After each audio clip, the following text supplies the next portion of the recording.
Siguran sam da i kod vas postoji komad starog namještaja koji je s godinama izgubio svoj sjaj i toplinu.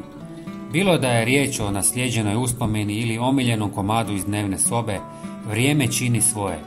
U ovom videu pokažu ću vam kako ga u samo par minuta možete oživjeti prirodnim sastojcima jednostavno, brzo i sa iznenađujućim rezultatom. Prvo ćemo napraviti mješavinu za čišćenje, a zatim ćemo je namazati za obnovu, sjaj i zaštitu. Prvi sastojak je jedna žlica kamilice koju ćemo staviti u vrlo malo vruće vode, oko 100 ml. Dobro promiješajte i ostavite da se ohladi. Zatim procijedite. Kamilica je prirodni antiseptik koji nježno čisti površinu namještaja, uklanjajući nečistoće i blagi sloj masnoće bez oštećivanja drva. Osim toga daje ugodan miris i blagi sjaj, čineći površinu svježijom i glađom na dodir. Zatim uzmite jedan limun, prerežite ga na pola i iscijedite sok. Dok to radite, volio bih da nam u komentarima napišete odakle nas pratite.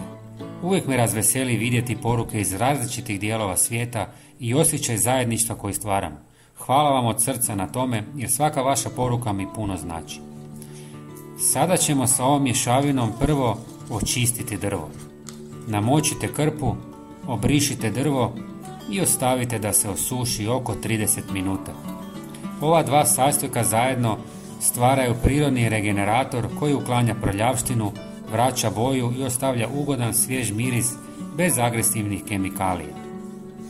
Nakon 30 minuta trebati će nam još jedan sastojak, a to je laneno ulje. Ono prodire u poru drva, hrani ga i vraća sjaj.